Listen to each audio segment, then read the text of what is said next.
Nah sebenarnya dari sisi itu awalnya, sehingga kita kalau boleh curhat sebenarnya selama ini kita terdolimi kok jelek terus.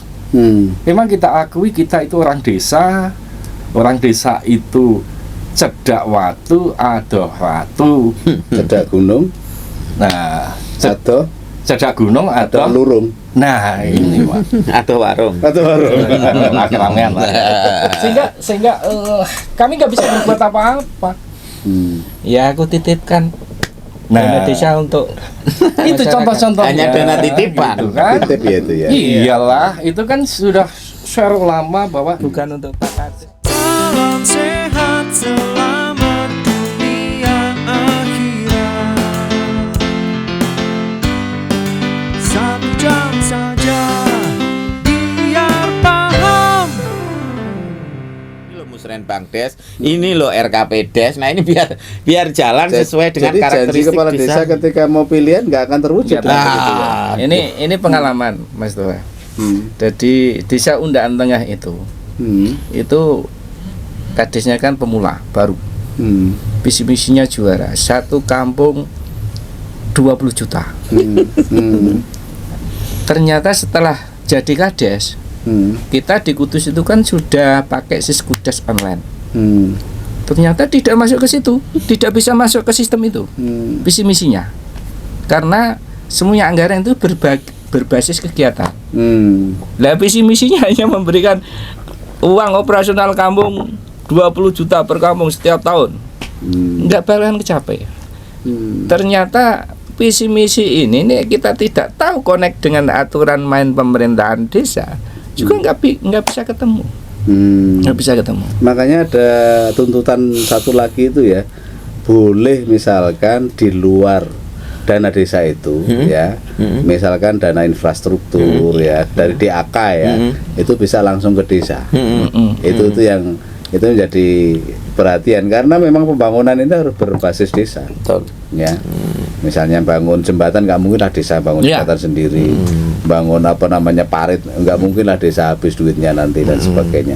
Nah tuntutan itu kan termasuk percepatan pembangunan di desa.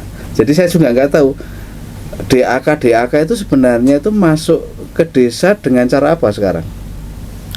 Kalau DAK larinya ke kabupaten. Oke, memang diterima oleh kabupaten. Tapi kan untuk pembangunan di desa juga. DAK larinya ke kewenangan kabupaten. Iya, tapi untuk membangun desa juga kan? Belum tentu. Belum tentu ya. Belum tentu. DAK itu kebanyakan larinya ke dinas pendidikan.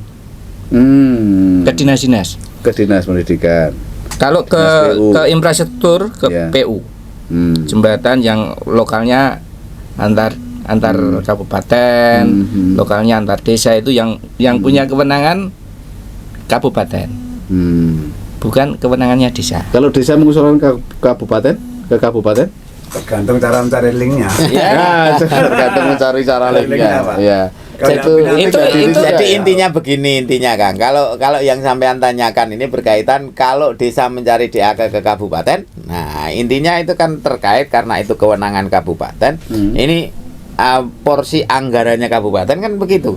Desa kan kalau masih ada untuk memungkinkan itu kan begitu. Jadi selama ini juga saya pikir jarang sekali itu desa yang mendapatkan dari program DAK, jarang sekali itu kan. Paling kalau ada DAK itu satu contoh kecil untuk air bersih itu paling kayak gitu. Nek untuk jalan kampung, jalan desa itu nggak ada. Nggak ada ya. DAK larinya ke jalan yang punyanya kabupaten. Iya.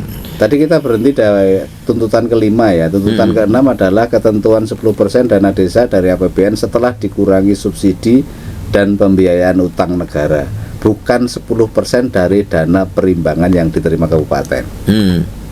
Kemudian yang ketujuh, koordinasi pelaksanaan tugas pemerintahan pusat, provinsi, daerah dalam melimpahkan tugas pendataan, pelaksanaan evaluasi, misalkan data penduduk miskin. Desa terpadu Ya, semacam itu ya. miskin, Itu ya. kan banyak diprotes desa. Betul. Jadi begini, Saya itu ini miskin praktek. nggak dapat gitu loh. Ya, ini prakteknya begini. Jadi perlu kami Ini ngoncei permasalahan desa ya. Ya. Betul, nanti makanya tuntutan itu sesuai dengan masalah-masalah yang ada di desa. yang Ya. unggul di desa. Jadi apalagi ketika terjadi pandemi kemarin, ini kalau orang Pati bilang kepala desa ini benjut. Benjut itu ya loro runggo lah. Babak belur. Babak belur ya. Mengapa demikian? Karena penerima manfaat dari bantuan-bantuan itu kan sudah judulnya by name by address, yang menentukan itu kan dari dinas terkait. By name by address-nya itu. Iya, Bukan dari langsung. desa ya. Desa itu pertama-tama dimintai data kemiskinan. Oke, Ya. ya. Tapi kemudian desil 1, desil 2, desil 3, desil 4-nya ini kadang kita yang sudah di nomor urut begitu diatur, tapi tiba-tiba keluar jret. Beda. Justru yang desil 1 yang paling miskin nggak dapet, yang agak mendingan malah dapet. Jadi kan menimbulkan kerawanan sosial. Oleh karena itu menurut kami pemerintah desa sebaiknya kalau pemerintah ada program terkait dengan bantuan sosial, ini seolah-olah ini kan muncul, wah ini nek bantuannya tak liwatno kepala desa ora tutup dintekno kan begitu. Padahal bisa dicek BLT dana desa. Ya, BLT dana desa itu berapa, itu KPM penerima manfaatnya diterimakan secara utuh, tidak ada sedikit pun pemotongan. Ya, dan semuanya langsung diambil secara tunai. Nah, mengapa kemudian bantuan-bantuan yang lain justru dilewatkan kepada pihak ketiga? Ya, ada yang berupa beras itu BPNT, ada yang berupa uang tunai itu. Padahal kalau pengadaan beras dan yang lain, mohon maaf, bukan seudon, apa justru tidak? Wong namanya pengadaan kan pasti mencari untung. Kalau di desa itu nggak ada yang kayak gitu itu. Misalkan beras langsung diserahkan, lah ini pemerintah desa. Ini loh ada 700 KPM miskin di desamu, ada 700 paket, serahkan. Insya Allah diserahkan sesuai dengan desil kemiskinannya masing-masing. Kemudian muncul juga di situ ya narasi yang dibangun kan, oh yang dapat ini saudaranya kepala desa, saudaranya perangkat desa. Padahal kita penentuan untuk BLT dan desa itu musdes. Yes. Jadi di situ RT, RW, BPD, kepala desa, perangkat hadir semua, diucai satu-satu. Iki pantes ra nopo BLT. Itu progresnya di desa itu seperti itu. Kemudian kalau ada bantuan yang dari atas ini ujuk-ujuk, loh kok kuwi sing entuk, lah ini kan kita yang pencut. Makanya kalau ada kaitan yang basic itu ada koordinasi dengan pemerintah desa. Jadi tuntutan yang ke-8 pilkades serentak. Apa ininya? Urgensinya apa itu? Ya beginilah. Monggo Kang Agung. Nah, langsung yang diharapkan tentu pemerintah desa itu kalau terjadi pilkades serentak, itu samalah kayak gagasannya teman-teman di DPR RI jenengan menyetujui pilkades serentak itu apa? Pertama tentunya kaitannya dengan kondusivitas. Nek bareng itu kan wis bareng sak kalkuwi. Yang kedua efektivitas anggaran.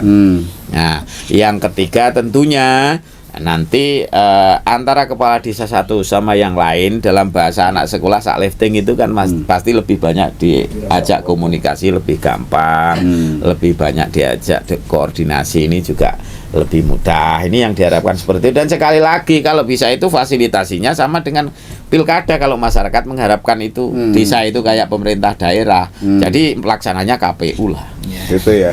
Nah ini nanti kita ulik sendiri ya. Kita ulik sendiri. Jadi apa namanya, pilkada serentak itu supaya botoh-botoh itu juga kebingungan. Ini kan masuk ini biar tidak terjadi pilkades biaya tinggi. Ini kan karena kalau sana pilkades terus kemudian besok sana pilkades kan butuhnya ke sana gitu kan. Jadi memang ini ya, pilkades serentak itu baiknya itu masyarakat setempat konsentrasi di desanya itu, tidak lari kemana-mana. Tapi ini enggak serentak, masyarakat sebelah itu bisa berduyun-duyun ikut ngompori masyarakat sebelah yang pilkades ini. Akhirnya jadi enggak karuang nih. Mobilisasi. Nah, botoh-botoh juga seperti itu. Bisa saja tokoh desa A jadi tim sukses desa yang mau pilkades ini. Gara-gara kan punya kedekatan di sini dan sebagainya. Kalau sama-sama ada pilkades dalam satu hari itu, yang ngurusi desane dewe-dewe, sehingga hiruk pikuknya tidak terlalu kenceng di situ. Oke, kita uncai satu persatu kan. Tuntutan kita uncai satu persatu kan. Jadi alhamdulillah ini juga sudah hadir Mas Agung, salah satu kepala desa Blora. Ya. Kemarin juga salah satu provokator dalam tanda kutip yang demo ke Jakarta. Jadi bertiga ini yang kalau mau nyari, kalau Intel mau nyari ya bertiga ini. Dan di sini, tapi di sini aman. Ya, Mas Agung selamat datang Mas Agung. Tadi habis sama Pak Wagub katanya. Enggak. Sama Pak Wagub. Jadi tuntutan yang ke-9 adalah pencalonan kades oleh lembaga khusus. Nah, Memang tidak disebutkan apa itu KPU atau apa gitu, tapi lembaga khusus. Tapi dia menyatakan seperti KPUD. Ini sebenarnya wacana bagus itu. Artinya tidak terpolitisasi oleh pihak manapun. Karena pasti KPU akan memberikan parameter, itu syarat-syarat yang jelas, terukur begitulah. Ini gimana ini? Nah, ini Mas Agung ini. Ya, baru datang Mas Agung. Mas Agung ini. Wis entuk 8 tinggal 2 Gimana ya Mas Agung? Sahabat PR ini. Matur nuwun. Assalamualaikum warahmatullahi wabarakatuh. Perkenalkan, Mas. Perkenalkan ya, mungkin tadi disebut provokator. Memang tadi mungkin Pak Pandoyo, Pak Ki sudah cerita banyak. Tapi simpelnya KIP ini terbentuk dari ngopi gini aja kok. 3 cangkir kopi ini kita minum gitu. Kurang kental tambah lagi. Kopinya satu untuk minum 3 atau 3? Bukan 3 cangkir Oh, 3 sebenarnya. cangkir. Ya, 3 cangkir, Pak. Karena sebenarnya kita ada di 3 kabupaten. Ini Kudus, Pati, saya Blora. Nah, mungkin Segitiga Mas. iya, nah itu hanya sebatas rembukan kopi. Tadi kita tambahi biar kental, akhirnya seperti ini. Jadi ini sebenarnya suara desa ya lebih tepatnya. Jadi bagaimana desa yang sudah 9 tahun ini sampai saat ini, jujur saja ini Pak Toha sekaligus ini bisa menyuarakan ke teman-teman baik di Senayan maupun pemerintah pusat bahwa kita merasa menjadi anak tiri yang mungkin kurang perhatian, sehingga sampai seperti kemarin itu karena sebenarnya kita cari perhatian lah. Nah gitu aja lah kesimpulannya. Jadi setelah kemarin kita ke Jakarta ternyata ternyata masih banyak ya yang perhatian dengan desa gitu. Semuanya sekarang melihat desa. Nah, sisi keuntungan kita kepada masyarakat desa sebenarnya itu. Jadi kita ingin menunjukkan di pemerintah Indonesia bahwa entitas yang bernama desa itu ada. Dan ada 75.250-an sekarang sudah naik desa itu. 76.000 sekian. 75.000 sekian ya. 75 ya. Dulu 74.953. Oh iya, 74961 Ya, dulu ya. Ya, sekarang udah naik 75.000 lebih. 75.000. Nah, ini artinya perkembangan desa ini menjadi menarik tatkala Pak Jokowi bicara bahwa membangun dari pinggiran sebenarnya. Nah, ini gaung disambut, tetapi kenapa selama 9 tahun ini suara-suara desa ini belum kelihatan terdengar, Pak? Yang ada coba di media sosial, ayo kita care bahwa desa itu masih dianggap tidak mampu. Kades itu SDM-nya rendah. Ini dana banyak dihabiskan Kades. Kemudian desa mana nggak berkembang tanpa melihat after before desa sebelum ada undang-undang desa dan sudah undang-undang desa. Nah, sebenarnya dari sisi itu awalnya, sehingga kita kalau boleh curhat sebenarnya selama ini kita terdolimi kok jelek terus. Memang kita akui kita itu orang desa itu cedak watu adoh ratu, Cedak gunung. nah cedak gunung Atau atau lurung. nah ini Pak. atau warung. Atau warung. Ramean lah. Sehingga kami nggak bisa berbuat apa-apa. Ya aku titipkan dana desa untuk Itu masyarakat. contoh-contohnya. Hanya dana titipan. Gitu kan? Titip ya itu ya. Iyalah, itu kan sudah share lama bahwa bukan untuk Pak Kades saya dulu, untuk titipkan masyarakat. dana desa, titip dana. Sehingga sebenarnya kalau mau sadar bahwa di desa itu sebenarnya kepala desa hanya sebagai satu motor penggerak bagaimana instrumen dan instrumentasi di desa ini bisa berjalan. Nah, tetapi pandangan-pandangan itu belum sepenuhnya bisa ngeh di semua kalangan. Sehingga seakan-akan Kades itu norma duit semuanya dihabiskan. Sampai Kades itu taruhlah anaknya kuliah, anaknya sekolah dibelikan motor gitu aja mesti wah itu habis pencairan uangnya pakai itu. Sakit dong Pak. Saatnya inilah kita teman-teman bicara Pak. Sebenarnya itu. Jadi jangan dianggap salah secara publik masyarakat bahwa selama ini ayo kita lihat bagaimana di desa mulai Sabang, Merauke, dari Nias sampai Rote, coba dilihat. Jadi perkembangan desa itu sangat signifikan sebenarnya. Data di Kemendes pasti ada dan data nggak mungkin palsu. Data saya yakin real gitu. Berapa yang sudah dibangun untuk masyarakat desa. Terus bagaimana perkembangan sekarang? Apakah desa menjadi subjek atau menjadi objek? Nah inilah yang penting kita ulik sebenarnya. Kalau tujuannya desa menjadi subjek gitu, ya jangan lagi aturan-aturan yang lama itu, model-model lama itu masih digunakan oleh supradesa Pak. Itu sebenarnya yang mau kita angkat gitu. Sehingga kita bertiga sepakat yang kita tuntut adalah kedaulatan desa kembalikan kepada masyarakat desa. Tagline-nya itu sebenarnya. Di dalam kedaulatan desa itu saya sebutkan seperti waktu di RDPU Komite 2, kedaulatan apa sih? Tadi kedaulatan untuk membangun. Kita nggak bisa apa-apa loh sebenarnya tatkala masyarakat kita ajak, oh pengennya apa tuh kamu, Iu, Pak D, Pak Le, gitu. Oh kami ini Pak, ternyata selokan kami ini di sini seperti ini, gitu kan? Oh nggak bisa Pak, anggarannya habis. Kenapa habis? Karena sudah diplotting dengan aturan sekian persen untuk ini, untuk ini. Loh Pak, kami nggak butuh BLT 300 kok. Daripada 300 kami kasihkan tapi rumah kami banjir, mending nggak usah Pak. Dan itu nggak boleh ya? Nggak boleh Pak, dikunci. Sudah di-tag itu oleh supradesa. Inilah kedaulatan yang sama. Memang ada yang butuh BLT. Semoga didengarkan oleh Menteri Keuangan. Iya. Semua publik lah, ini silahkan. Ayo care. Sebenarnya kalau kita mau diskusi, saya buka dada. Bertiga ini ayo.